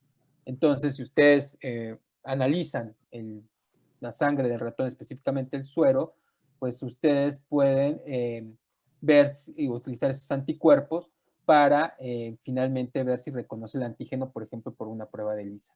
Pero bueno, esto hablaríamos de que sería una respuesta de tipo policlonal, porque aquí están todos los anticuerpos que el conejo está produciendo cuando se están inmunizando con este antígeno. Ajá. Pero cuando hablamos de anticuerpo monoclonal, ¿a qué nos referimos? A ver, ¿quién estaba con el doctor Héctor? Héctor Ramírez, Héctor Romero. Me acuerdo que alguien dijo que estaba haciendo su proyecto por allá. ¿Ahora ya nadie? Yo, profesor. Muy bien, Diego. A ver, Diego, supongo que vas a trabajar con anticuerpos monoclonales, ¿o qué vas a hacer allá? No, pues vamos a detectar la cantidad de anticuerpos en el suero de las personas que fueron vacunadas con la vacuna de Pfizer. Ah, ok. Bueno, es otra cosa. Pero bueno, Héctor Romero tiene una gran experiencia haciendo anticuerpos monoclonales. A mí me enseñó cuando estuve haciendo la maestría por allá. Es una persona que conoce muy bien la metodología y que finalmente ha desarrollado varios anticuerpos monoclonales ahí en Cinvestav. Entonces, finalmente, ¿cómo hacemos este anticuerpo monoclonal? Bueno, supongo que ya llevaron inmunología, ¿no? ¿Qué necesitan del sistema inmune para tener anticuerpos, chicos? ¿Quién produce los anticuerpos? Linfocitos B. Los linfocitos B, que generalmente son las células plasmáticas ya maduras, las cuales van a estar produciendo los anticuerpos. Ok, eso es una. Necesitamos entonces de este animal, pues sus células plasmáticas o linfocitos B, que en dónde estarían, de acuerdo a sus clases de inmunología. Médula ósea. Otro lugar. ¿En el vaso? En el vaso. En el vaso del animalito es donde ocurre toda esa diferenciación y activación de células plasmáticas. Entonces, a partir de ahí, vamos a obtener pues los linfocitos o las células plasmáticas, que obviamente es de un conejo o de un animal ya inmunizado, no sé, tercera o cuarta inmunización, donde ya vamos a encontrar un título elevado de anticuerpos contra nuestro antígeno. Entonces, tenemos entonces de este lado, pues, las células que van a estar produciendo los anticuerpos. ¿Y qué creen que necesitaremos además? Es un antígeno, ¿no? Para que se produzca. El antígeno ya lo tienen, porque finalmente el antígeno, pues ya lo hicieron para poder inmunizar al animal. Otra de las características cuando están generando anticuerpos monoclonales es que requieren, finalmente, pues las células mueren, ¿no? Tienen una vida media. Requieren de algo que les permita que esta célula esté proliferando rápidamente y que, pues, de alguna forma también les dé una mayor vida a su cultivo. ¿Y qué creen que podemos hacer eso? ¿Qué tipo celular tiene esas características? Las células cancerosas. Exacto. Las células cancerosas tienen su capacidad de estar proliferando como locas, dividiéndose como locas, y obviamente pues su vida es mucho más extensa. Ajá. Entonces, lo que van a hacer, o lo que se hace durante el desarrollo de anticuerpos monoclonales, es fusionar las características de una célula que está produciendo el anticuerpo, y por otro lado, las células que van a darle la capacidad de estar proliferando y dividiéndose constantemente, y básicamente son células cancerosas o de mielomas, que son básicamente pues tumorales. Y lo que se hace pues es algo conocido como generar un hibridoma. un hibridoma que va a llevar, como lo que vimos en las técnicas de hibridación que decía Diego, que pues es tener dos características y juntarlas, pues es eso. Lo que vamos a hacer es generar una nueva entidad celular que tenga las características de estar produciendo anticuerpos y las características que tengan de estar proliferando rápidamente. Entonces, pues básicamente esto es la técnica de hibridoma. Tenemos ya nuestro animal inmunizado, en donde pues vamos a retirar el vaso, y el vaso pues vamos a macerarlo para finalmente obtener un filtrado de células, en donde vamos a tener un montón de cosas, pero también vamos a tener pues células plasmáticas. Y por otro lado, vamos a tener una línea celular de linfocitos B tumoral o de mieloma, que finalmente pues tiene esa capacidad de estar proliferando constantemente. Y lo que vamos a hacer es una fusión celular. Vamos a fusionar las membranas celulares utilizando un polímero, como puede ser el polietilenglicol, el cual va a permitir que las membranas comiencen a fusionarse, tanto del hibridoma como del linfocito B con las células de mieloma. Y entonces en su cultivo van a tener mezclas celulares de aquellas que pues son todavía mielomas, aquellas que son todavía células de linfocitos B, y aquellas que van a tener las dos informaciones, sus dos núcleos, tanto de linfocitos B como de mielomas. Y esas son las que nos interesan. ¿Por qué? Porque van a tener la capacidad tanto de proliferar como de producir el anticuerpo. Y después de esto lo que vamos a hacer es una selección de estas clonas. ¿Cómo se da esa selección? Pues básicamente lo que se hace es utilizar un medio condicionado que se llama HAT. Ese medio HAT lo que lleva es una droga que afecta la síntesis de bases púricas, es decir, la síntesis de DNA. Resulta que los mielomas no tienen como tal estable bueno, sí tienen el mecanismo de síntesis de ácidos nucleicos, pero la droga inhibe ciertas rutas que permiten llevar a cabo esa síntesis. Pero lo que vamos a hacer acá es que los linfocitos B tienen una vía de salvamento de esa ruta, que no tienen los mielomas. Entonces, básicamente, solo aquellas células que tengan la vía de salvamento de ácidos nucleicos van a poder seguir creciendo. Entonces, ¿quién va a crecer? Pues los hibridomas, que tienen las dos características, y los linfocitos B. Y la droga, pues va a matar al mieloma porque no tiene esa vía de salvamento. ¿Sí, chicos? Entonces, ahora, ¿cómo vamos a finalmente a poder distinguir entre los hibridomas y los linfocitos B? Recuerden que la otra característica que tienen estos hibridomas es que proliferan y su vida es más, digamos, larga, a diferencia de los linfocitos B. Los linfocitos B van a tener, en determinado momento, van a morir en este cultivo y finalmente solo nos van a quedar las células que son hibridomas, es decir, que tienen la propiedad de proliferar y de producir el anticuerpo. Después de que se tienen ya esos hibridomas, ya solamente hibridomas, lo que se hace ahora es una serie de diluciones de estas células para que en una placa de 96 pocillos ustedes puedan colocar solamente una célula por pozo.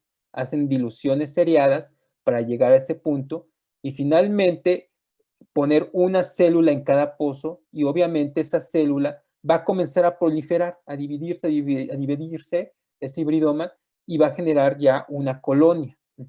Y así van a tener en cada uno de los pocillos diferentes colonias, que en teoría cada una de esa colonia va a estar produciendo un anticuerpo monoclonal específico.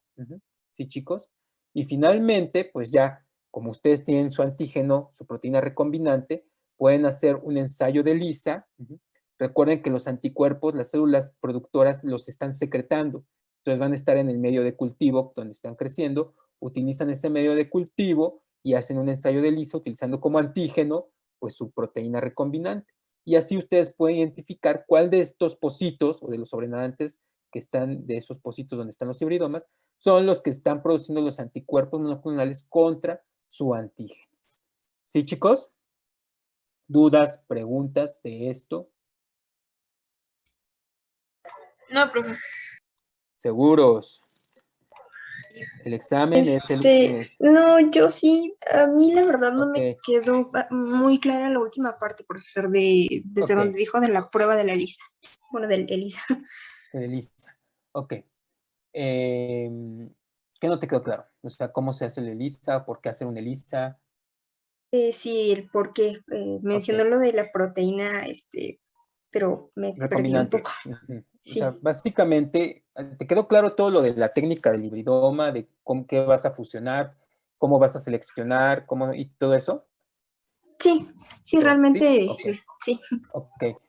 Después de que ya tienes tu placa con tus colonias donde creció a partir de una célula individual, tienes que saber cuál de esas colonias está produciendo tu anticuerpo. Estas colonias o estos hibridomas van a estar secretando el anticuerpo en el medio de cultivo. Entonces tú tomas el medio de cultivo y ahora lo que vas a hacer es evaluar si en ese sobrenadante hay el anticuerpo que reconoce el antígeno. ¿Y cómo lo hacemos? Pues utilizando un ensayo de ELISA convencional. Tú en una placa lo que haces es sensibilizarla o ponerle la proteína recombinante con la cual inmunizaste al animal, sensibilizas la placa y después de eso pues la bloqueas también con una solución de leche para tapar todas las interacciones donde no hay proteína, lavas y después de eso lo que vas a hacer es colocar el sobrenadante de cada uno de los pocillos. Imagínate analizar 98 pocillos, ¿no? Entonces, de cada uno de esos pozos vas a tomar el sobrenadante y vas a ponerlo en una placa con antígeno. Y así después lo dejas incubando 1 hora, 2, lavas para que se vaya lo que no se pegó y nada más se quede la interacción antígeno y anticuerpo. Y ahora lo que haces es pues poner un anticuerpo secundario que va a reconocer al primario, pero este secundario va a llevar pues acoplado por ejemplo, la peroxidasa de rábano para poder detectarla. Y ya después de eso, pues lavas, dejas incubando, perdón, después de ese tiempo, lavas para eliminar todas las interacciones inespecíficas y finalmente, pues, usas un sistema de detección. Acá, pues, utilizas también, puede ser cromógenos, que lo que van a hacer es cambiar de color si hay reacción positiva entre la peroxidasa con el substrato. Entonces, lo que hacen es cambiar de color el pocillo de la placa de ELISA y finalmente el pozo que cambió de color, pues es positivo. Eso significa que sí, esa clona o el sobrenadante que tomaste de esa clona está produciendo el anticuerpo específico para ese antígeno. ¿Sí, Sandy, más o menos? Sí, gracias. Ok. ¿Alguien más, chicos? Profesor, ¿me puede explicar brevemente la parte donde es la selección y la maduración de hibridomas? Por favor. Sí, muy bien. Entonces, ¿cómo vamos a seleccionar? Porque recuerden, tenemos aquí una mezcla de células. Tenemos mielomas, linfocitos B y los hibridomas, que tienen las dos características. Nos interesan los hibridomas. Lo que vamos a hacer es utilizar una droga que está en un medio que se llama HAT. No recuerdo cómo se llama la droga, solo sé que el medio es HAT. Pero la droga básicamente lo que hace es inhibir la síntesis de bases púricas, o pirimidicas. ¿Y qué va a pasar? Bueno, resulta que los mielomas no tienen una vía de salvamento que los linfocitos B sí la tienen. Entonces, obviamente la droga va a matar a todas tus mielomas de esta mezcla. Vas a quedar vivo, pues los hibridomas, que tienen las características del linfocito B y del mieloma, y obviamente pues tus linfocitos B, porque ellos sí tienen la vía de salvamento para poder seguir sintetizando bases púricas y pirímidicas. Entonces, después de un determinado tiempo, ¿qué va a pasar? Necesitamos eliminar los linfocitos B. La característica aquí, es que pues, los linfocitos B no van a estar dividiéndose y van a morir en un determinado tiempo. ¿Por qué? Porque así son estas células. Sin embargo, tu mieloma, pues va a estar, tu hibridoma va a estar proliferando constantemente porque lleva las características del mieloma, de esta célula tumoral. Y por lo tanto llega el momento en un tiempo determinado que solamente en ese pozo que tú pusiste en cultivo vas a tener solamente hibridomas. Y ya después, los hibridomas, pues tienes que asegurarte que solamente detectes, cuando hablamos de monoclonal, es decir, va a producir un anticuerpo solamente específico, no varios, solo uno que va a reconocer un antígeno específico. Y para hacer eso, lo que tienes que hacer es un tamizaje. ¿Y cómo lo haces? Diluyendo por dilución seriada tu cultivo celular para poner una célula en un pozo. Solamente una célula en un pozo, para asegurarte que esa célula y todo lo que esté proliferando ahí venga de esa célula. Es decir, va a llevar toda esa información, incluyendo la producción de un solo anticuerpo, de un solo anticuerpo monoclonal. Y después de un determinado tiempo, pues van a proliferar, generar un montón de células en ese pocillo que tienen la misma información genética y obviamente van a producir el mismo anticuerpo. Y ya para evaluarlo, pues tomas ese sobrenadante porque esas células van a estar secretando el anticuerpo y lo haces por esta técnica de ELISA, como ya lo había explicado. ¿Sí, chicos? ¿Sí, Diego? Sí, profesor. Gracias. Ok. ¿Dudas, preguntas, chicos? Esto ya no. Entonces, cuando se seleccionan las células, o sea, cuando ponemos una sola célula por pozo, cada una de esas va a producir un anticuerpo, ¿no? Entonces, ay, se me fue. ¿Qué pasó? Entonces, voy a tener varios anticuerpos diferentes. Exacto, acuérdate. El antígeno que tú pusiste es una proteína que obviamente a nivel de secuencia pues va a llevar una gran cantidad de epítopos. Un epítopo generalmente es de alrededor de 9, 10 aminoácidos. Si estamos hablando de una proteína de 380 aminoácidos, pues imagínate todas las combinaciones que puedes tener. Entonces, obviamente, cuando tú metes toda esa proteína, el sistema inmune del animal va a generar anticuerpos contra esos epítopos de ese tamaño. Puede generar 100, puede generar 5, puede generar 8, eso va a depender de qué tan antigénica es tu proteína. Y bueno, finalmente, pues cuando tú tengas esta mezcla de linfocitos B, que están acá, pues todos estos linfocitos B van a estar produciendo un anticuerpo específico. Solo o sea, pueden, no sé, aquí tenemos 4 células, ¿no? Quizás esta va a producir un anticuerpo específico, esta otro anticuerpo específico, este otro anticuerpo específico y este anticuerpo específico. Digamos, aquí tienes 4 células que cada una de ellas va a generar un anticuerpo diferente.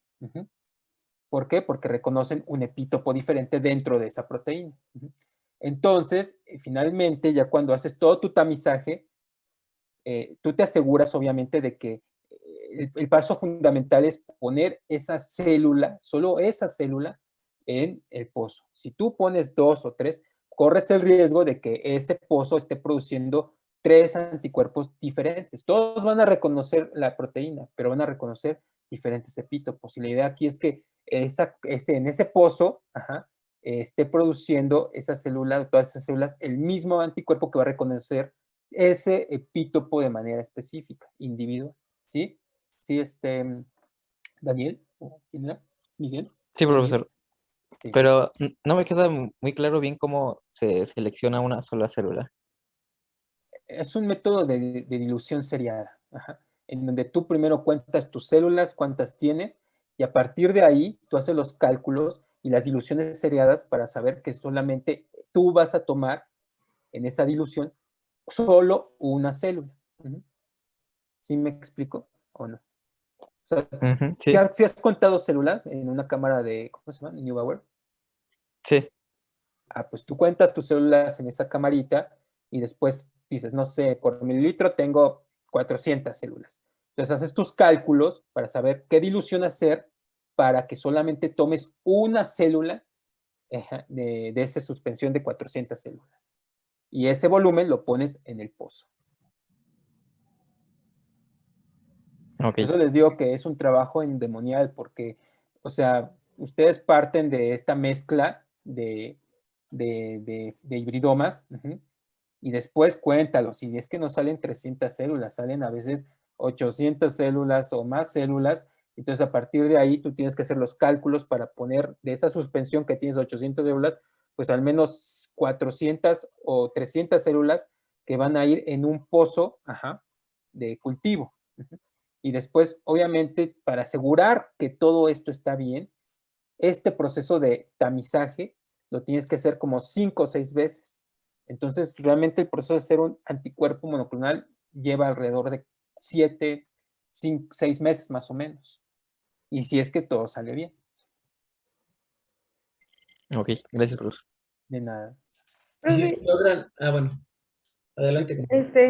Gracias. Por ejemplo, es que dice que vamos a tener lo que es en mi anticuerpo reconociendo para un epítopo. Yo tengo un epítopo de interés, ¿no? Pero yo puse muchos. Entonces, ¿cómo voy a saber yo, en base a toda mi mezcla, cuál es el epítopo de interés que me importa? Porque hasta después se hace la técnica de Lisa. Eso es más complejo todavía. Tú puedes partir desde la inmunización ya con ese antígeno especial que tú quieres. Como veremos más adelante en otras técnicas o ya en las aplicaciones, tú puedes generar solamente proteínas quiméricas que lleven el epítopo que tú quieras, por ejemplo, para vacunas. En vacunas mucho lo que se hace es escoger solamente las regiones más antigénicas de esa proteína que lleva los epítopos que van a evocar una respuesta protectora o más, de mayor fuerza, digámoslo así. Y entonces tú lo que haces es, por biología molecular, solo amplificar por PCR esas regiones. Y ya no metes toda la proteína, sino nada más las regiones que te interesan. Entonces, obviamente, ya cuando tú quieres hacer un anticuerpo monoclonal, tú ya sabes que el antígeno que ocupaste lleva esas regiones. Ahora, si tú no lo sabes, lo que puedes hacer ahora es, finalmente tú sabes, tienes toda tu proteína, ¿no? Y tú quieres el epítopo tal, ¿no? Tú puedes mandar a sintetizar ese péptido de alrededor de 10, 12 aminoácidos, y después tú lo que haces es sensibilizar la placa de Lisa con ese péptido y ahora pues evalúas tus sobrenadantes de estos hibridomas y ves cuál de esos hibridomas podría estar reconociendo o produciendo el anticuerpo que reconoce ese péptido sintético, que es el epítopo que a ti te interesa. ¿Sí, Paula? Sí, está difícil. Sí, o sea, es complejo, pero no es imposible, se puede hacer, se hace mucho.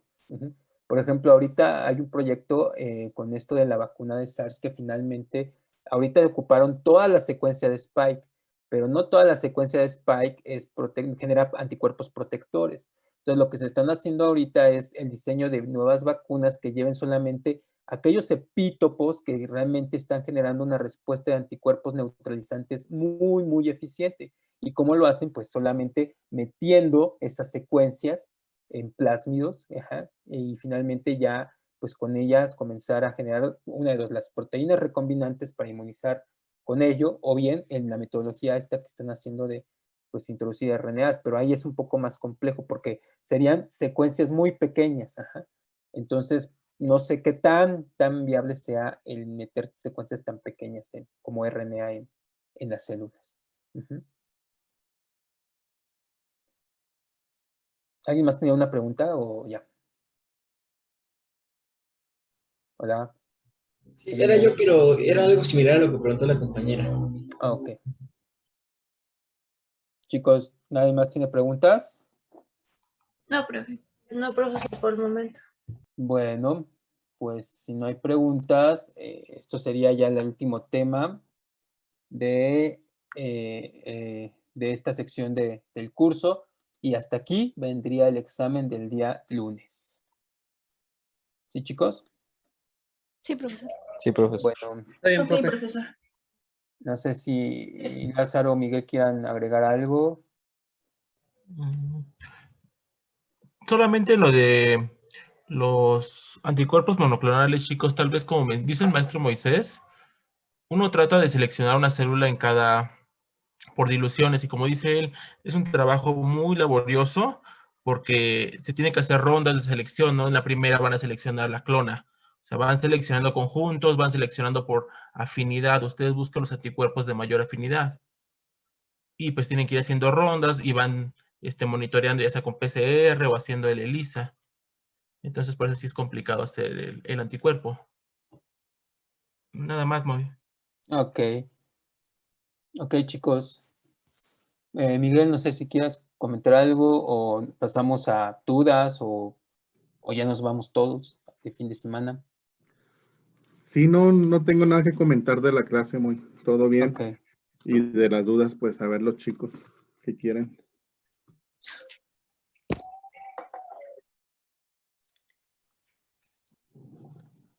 Va a ser en Classroom, chicos. Va a estar disponible a las 7 en punto y van a tener solo 2 horas para contestarlo. Es muy similar al que se hizo el examen diagnóstico. Muchas son de opción múltiple, relación de columnas, algunos problemas abiertos que tendrán que ustedes contestar, chicos. Pero es en Classroom.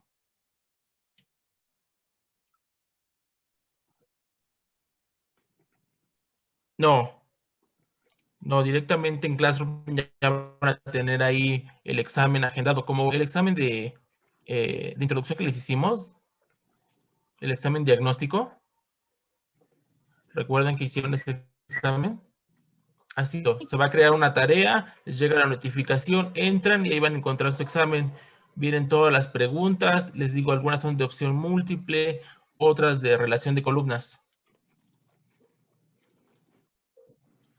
Ok. Ok.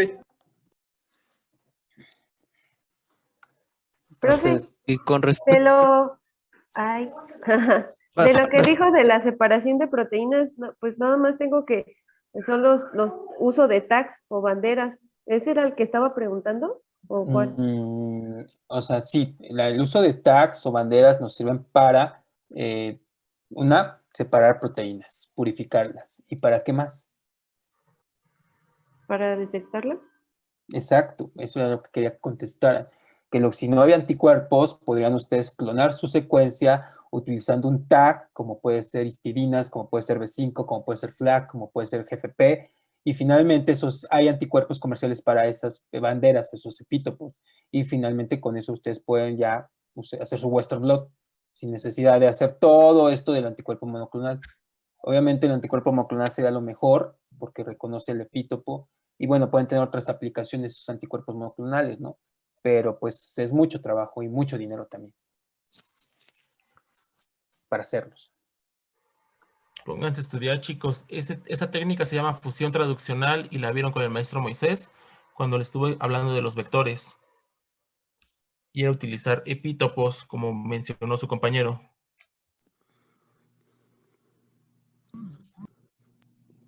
Lo de lo último que enseñó, eso era, ¿cómo dijo que se llama? Fusión monoclonal.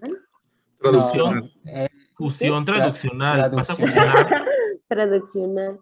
Es Sí, lo de tú cuando estás creando tu vector, diseñas tu gen de interés que va a codificar para la proteína y al lado viene la secuencia que va a codificar para ese tag, para ese epítopo en este caso. Sí, le ponen a veces hasta 2 tags. Les enseñamos plásmidos donde venía MIC, que es un tag, por ejemplo, y hay anticuerpos anti-MIC, y seguido de MIC venía las 6 histidinas. Entonces ahí se puede utilizar para purificar la proteína, la etiqueta de histidinas, y MIC se puede utilizar para un anticuerpo anti-MIC que reconozca la proteína por Western blot. Aunque también hay anticuerpos anti-His que reconocen... Antihistidinas, exactamente. ¿Sí les queda claro eso, chicos? Sí, eso es lo que no lo recordaba.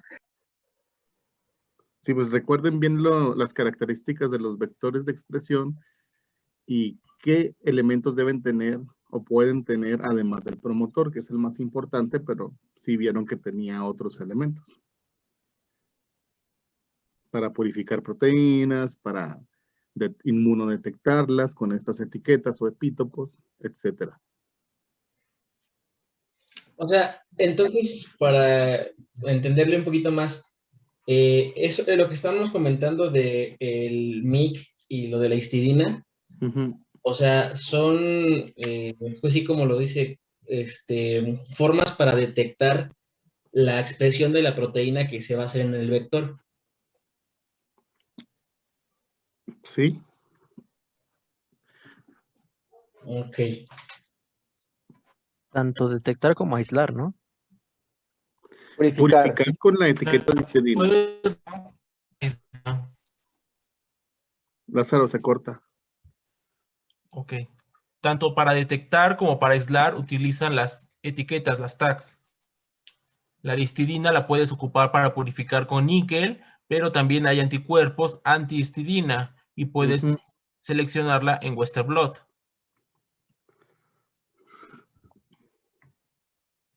¿Estos ya son comerciales? Sí, ya son comerciales. Esas secuencias ya vienen, muchas ya vienen integradas en el vector, ya vienen río abajo. Entonces tú, cuando abres el vector, pones tu gen y abajito ya vienen los tags. Entonces quedan los tags generalmente en el extremo carboxilo, aunque también pueden quedar en el extremo amino, de la proteína. La proteína, sí. ¿Dudas, chicos, en general para el examen que ya es el lunes? Estudien mucho el fin